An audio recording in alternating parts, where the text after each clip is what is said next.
let's break it down. Seattle's offense against the Patriots defense. I think you brought it up earlier, and it's still relevant. If Sam Darnold shows up, the Patriots are in trouble. If Same Darnold shows up, Seattle's in trouble.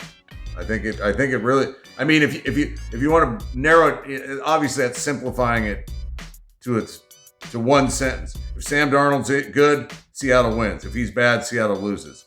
But there's some it feels like there's some truth to that. I went back and looked at Seattle's season. Okay, they lost 3 games. Okay, what do you think the combined point totals were in terms of how many points they lost by in those 3 games combined?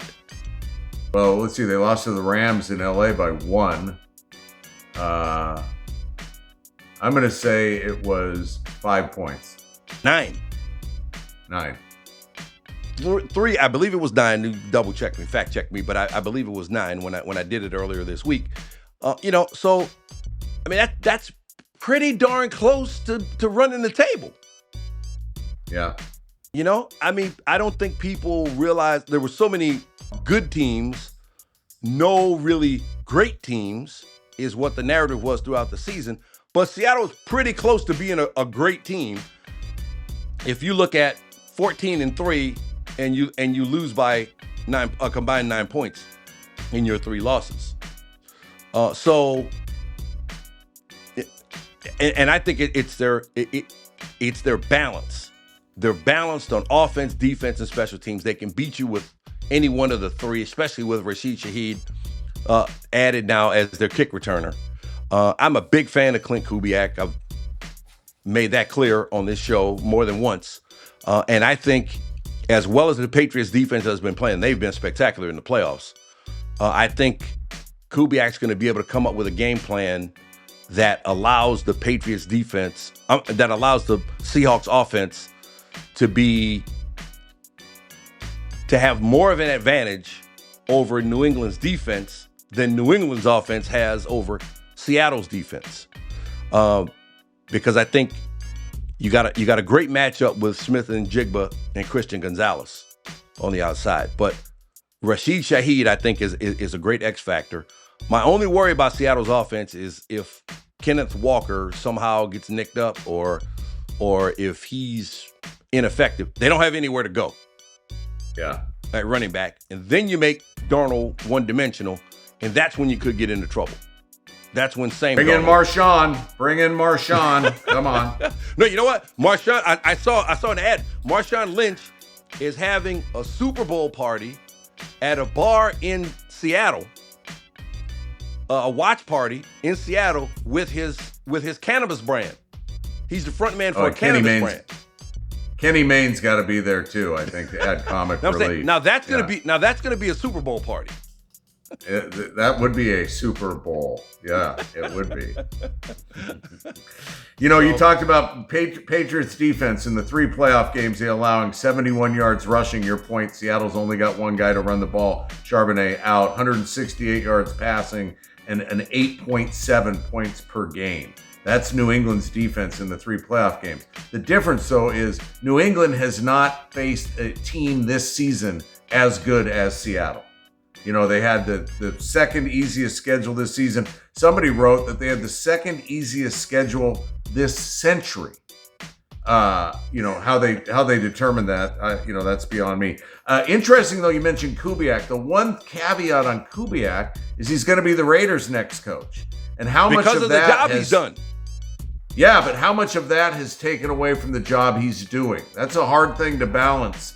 Knowing, I guess it's not like college, where college, you got to come out the gate running and recruit, and all that. But Kubiak's got, maybe half an eye on the Raiders. He couldn't, which is only human. That's where he's going after. He's like, hey, look, get everything ready to draft Mendoza. Okay, that's what we're doing. I'm going to win this Super Bowl, and I'm going to get back to you, okay? But don't call me until after the Super Bowl. I'm going to win this Super Bowl, and then Seattle's going to be sold for even more billions because you're buying a Super Bowl champion. That's a great setup for whoever. Oh, yeah. Yeah. How'd you like to have the Super Bowl champions? Absolutely. Yeah, I just think, it's funny. I was talking with the Ducks yesterday about Gonzalez and JSN, and JSN led the league in receiving yards, and the fellas who played with Gonzalez were like, no, Christian Gonzalez is going to lock JSN down. Ooh. But they thought Seattle will still win the game because they've just got more weapons. But they were high on Gonzalez being able to lock JSN down. That's going to be a great individual matchup to watch. Fantastic. I can't wait to see that. Yeah. All right, let's flip it now. Patriots offense, Seahawks defense. And the Seahawks defense, now you know you're a good defense when you get a nickname. Yeah. And they got the dark side. Which is a good nickname. Yeah, I mean, if you're playing defense, hey, we're taking you to the dark side, baby. So, Patriots defense needs a nickname, because like you had, let's go through them back in the day. Purple People Eaters in Minnesota. Steel Curtain in Pittsburgh. Steel Curtain in Pittsburgh. You had the Doomsday defense in Dallas. Fearsome Foursome for the Rams. Yeah, Merlin Olsen and Deacon Jones. Deacon Jones slapping people upside the head with that club he used to have on his arm. Yeah. I mean, you get kicked out of the league for that today.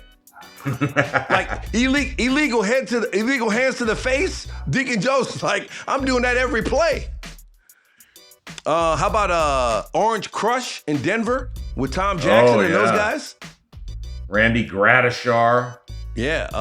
Who else? Killer Bees in Miami. With who was But I like Dark Side, man. I like Dark Side. Seattle had Legion of Boom earlier, the earlier edition of the Seattle defense. And then, hey, the Saints back with Ricky Jackson and Pat Swift, the Dome Patrol. Underrated, both as a defense and as a nickname. I was talking with Walter Thurman last night, who, of course, was a great defensive back for Seattle. Coming out of the University of Oregon. And he thought this kid, Amanawari, I don't know if I'm saying his name right. Yeah, Emanwari, Nick Emanwari. Emanwari, who I understand may now have an injury, but he really thought he was going to be the X factor on that Seattle defense. Yeah, he's got an ankle sprain. He's got an ankle sprain. They don't think it's going to be much of a problem. Apparently, it happened Wednesday. At practice, but they don't think it's going to be an issue. What was May's injury? Because I heard he was hobbling around, and then I thought, well, he's still got 10 days until the show. Yeah, I saw something, but it seemed like it was something trivial enough where I didn't really make a mental note of it. It was kind of like, hey, they need some news. So Patriots offense against Seattle's defense. Seattle's defense, super fast, mostly go for a 4-man rush, a lot of zone from the other 7.